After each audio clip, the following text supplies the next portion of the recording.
She will be 80 in 3 weeks, and she can still do this. Hands to the ground, all the way down, not bending her knees at all. And so if you want to get into your 80s, actually, if you want to get into your 60s or 70s and able to do this, you have to listen to MJ's story. And so, MJ, first of all, thank you for doing this. I want to know, I mean, you are one of the healthiest individuals that I have in this office, no matter what age. You're healthy, you have great longevity, obviously you have flexibility. What have you done? What have been your keys for longevity when it comes to where you're at today? Well, I think growing up in the 50s, we didn't have a lot of additives in the food. We had fresh eggs and chickens from my grandmother, so things like that. Didn't have a lot of beef, mainly chicken, and a lot of veggies.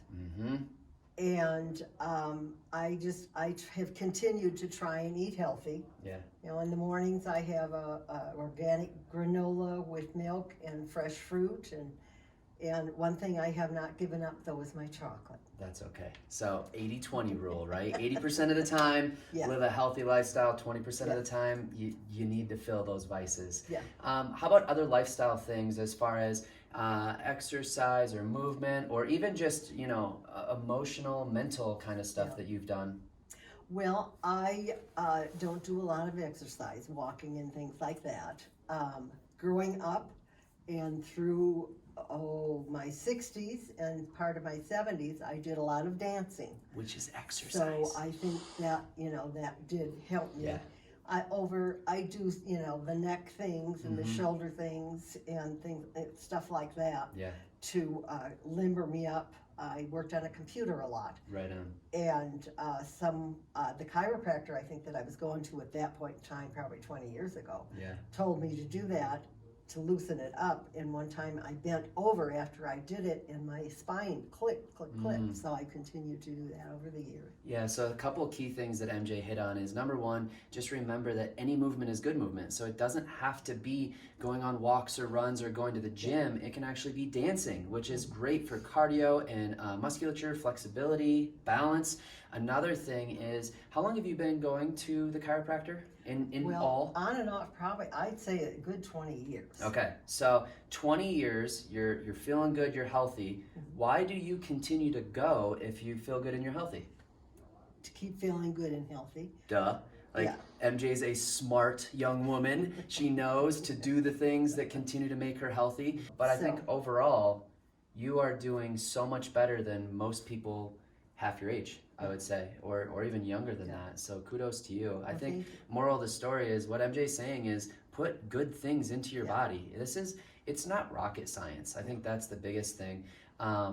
You know, even looking at the motion, it's just simplify things. And that's what you've done. And you've, even bigger than simplification, she stayed consistent for 80 years, 40 plus years, whatever you want to, however you want to look at it. She's always been proactive rather than reactive. For you, why do you feel that continuing your chiropractic care and your spinal alignment is so important moving forward? Well, I feel it's a big contribution to my being healthy at my age. You know, I very rarely, I have allergies, but I don't have a lot of colds. I haven't gotten COVID, thank you, Lord. And I do take my supplements. I think that's a good thing too. Yeah. And a lot of the times when MJ comes in, she's not in pain, she's not having problems, she's just doing it to keep it that way. And so what we'd like to do, exactly, it all comes down to consistency again. So what we'd love to do is actually show you guys how we've been adjusting MJ for quite a while, knowing that sometimes when life throws a curveball, we might change the adjustment a bit. But overall, what we're going to show you is the pretty standard foundational adjustment that we give for MJ that has helped keep her spine very well aligned and keep the mobility, which I'll talk about why mobility in your spine is so incredibly important. So with MJ, we use a lot of instrument for her adjustment. And one thing that she actually just mentioned to me that she forgot to say to you guys is she drinks a lot of water every single day. So we know that, 2/3 of our body is made up of water and hydration. So she is getting that every single day, which also helps with her spine because that water is what gives fluid to the discs and keeps her from losing more inches and things like she was talking about before.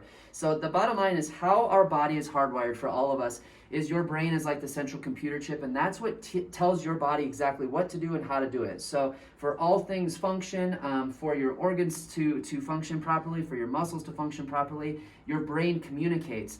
And one thing that we know through a lot of research is that mobility and alignment of the spine not only removes interference on the nervous system, but it also feeds your brain. And so if you want to really stave off things like Alzheimer's, dementia, the CRS, can't remember stuff according to MJ, then you want to keep that mobility in the spine. So with MJ, we always focus on pelvis first. And I adjust according to her x-rays that we've taken in the past. This is called an arthrostim. It's a very low force instrument, uses a vibrational technique, and it does help to align the spine, but it also works the muscles at the same time. And as we go up the spine, any areas that are just not moving like they should, that's called a subluxation, a misalignment of the spine that in turn does not move properly. It puts pressure on the nerves and the spinal cord. So right there, we're going to address that area for MJ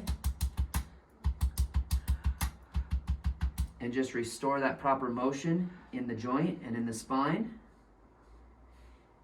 And then we always work upper thoracics on MJ, right at about T1 and T2, major innervation to the heart, the lungs, the thyroid, also the nerves that travel down the arms, down to the fingertips.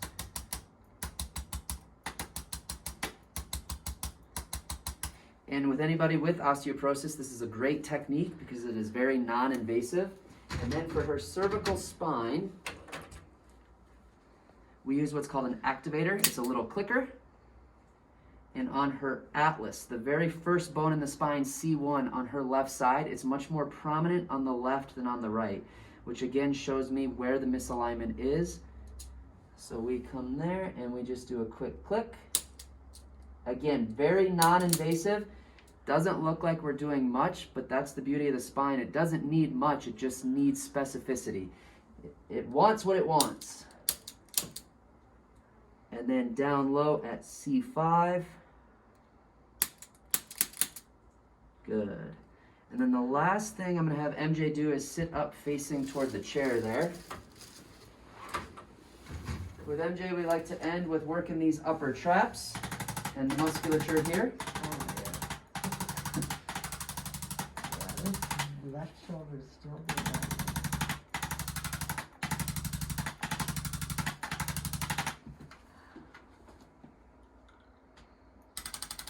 There we go.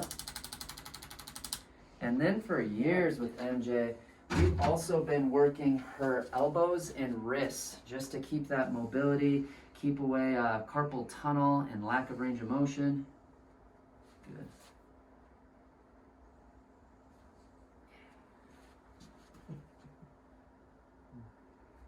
There we go. Beautiful. Yeah, I love it. Thank you. And because she stays consistent, her adjustments are very straight and to the point. She's done great. Every couple of weeks she comes in. So again, to reiterate her morals of the story, eat the right things, stay moving in some fashion, even if it's something really fun like dancing. Drink a lot of water, take care of your spine.